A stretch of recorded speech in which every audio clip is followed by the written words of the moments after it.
What's up guys, I'm Oscar Zulu. I'm a music producer out of Maryland, and I've been blessed enough to be a part of some really cool albums. Today I want to break down my sample, Laugh to Keep From Crying, from the Square One Music Library Volume 10.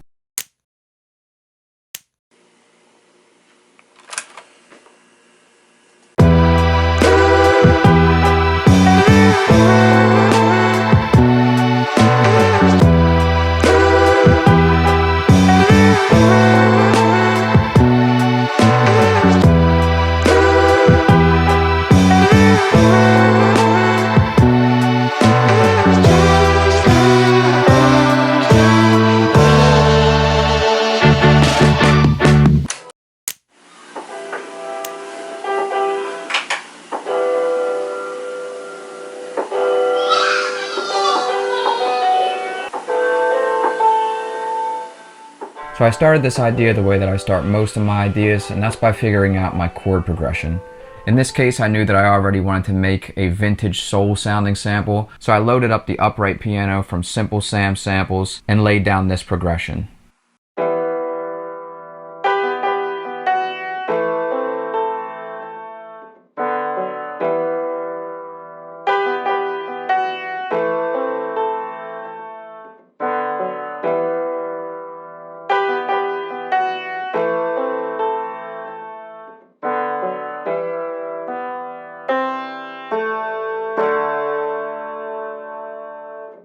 This is a really simple chord progression. In the key of C minor, it's a 1-4-5 repeated 3 times, and then closing out on a 1-7. I already knew that I wanted to have a repeating section and then have a big turnaround at the end, so I started developing that idea here. To make the piano sound a little bit more authentic and vintage, I first made it mono using a directional mixer. I added an isotope vinyl to it to give it a little bit of character and tone, and then I panned it hard right. The next thing I wanted to add was a bass line, so I opened up the Rickenbacker bass and laid down a bass line following the root notes of the chords.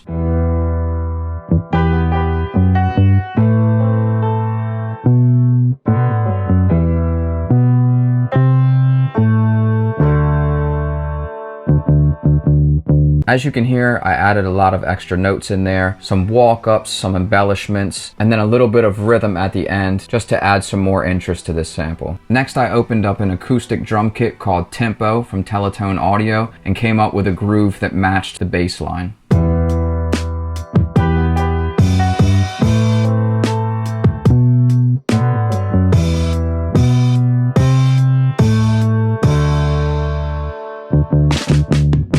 I almost always prefer to play in a drum part rather than pulling in an already existing drum break, and this just ensures that I'm able to really match the vibe of what I'm working on. I don't know that I would have been able to find a break that does what I needed it to do, especially for this turnaround section. Next, I added a string section from East West Opus.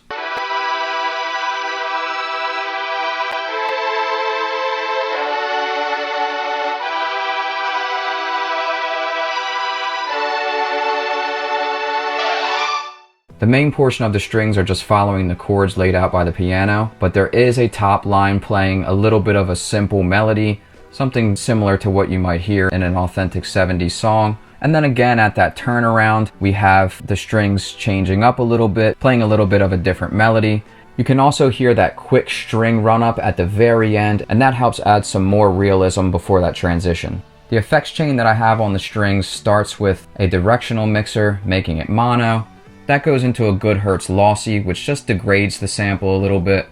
That feeds into an EQ where I'm rolling off a little bit of that high end, and that goes back into the vinyl. This effects chain is what I ended up putting on most of the instruments that come after this point. So I was pretty happy with the way that this was coming along, but I felt that the big build-up section could use a little brass. So again, I opened up East West Opus, this time using a brass preset, and I just basically followed what the bass was playing.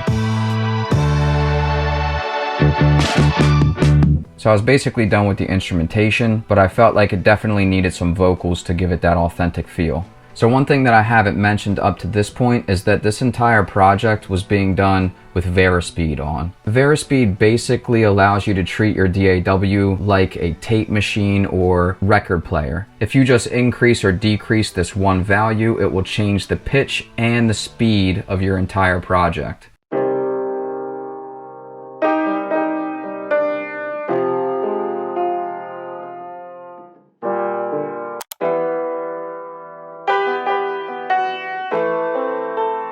One of the main ways that I like to use Varispeed is by slowing the project down so I can sing at a slower tempo and have a little bit more control over my voice. Then afterwards I speed it back up and it kind of gives me that chipmunk soul sound.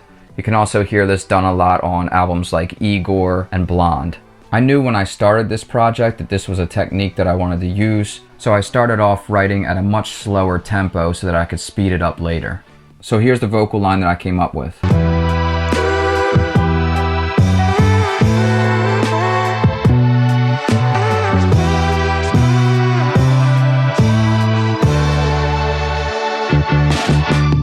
And with Varispeed turned off, this was the pitch that I originally sang it at.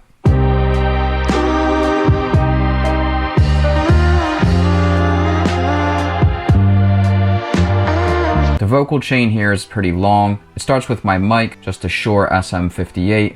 That runs directly into my Apollo Twin. The first thing that I do within Logic is pitch correction, and for that I just use Logic's built-in flex pitch. As for the effects chain, it starts off with a 1073 preamp emulation, then into an EQ getting rid of some of the lows, an LA2A for some compression, a de-esser to get rid of any of the harsh S's, a little alter voice so I can shift the formant up a little bit, make it sound a little bit more like a female vocal, then a Waves Abbey Road Chambers, another vinyl, and then to one last EQ to get rid of a little bit more lows and boost the highs a little bit. To add a little bit more depth to my vocals, I added the Hollywood backup singers from East West, and they're just singing the same notes in some of the same places where you can hear my vocals.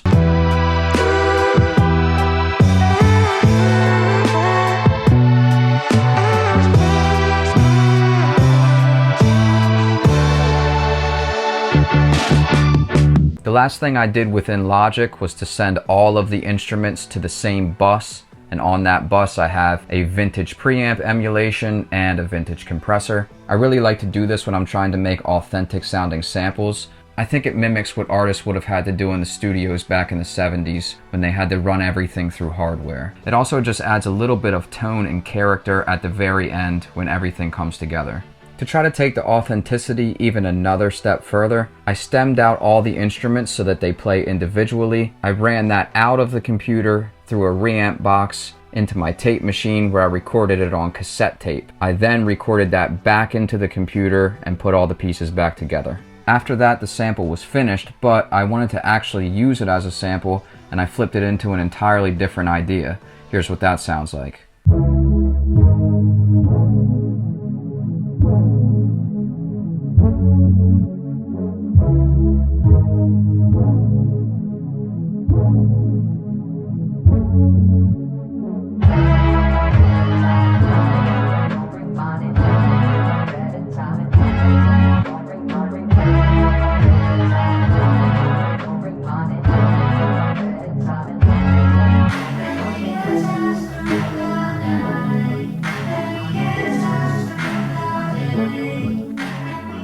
The breakdown video for that sample is now available over on my Patreon.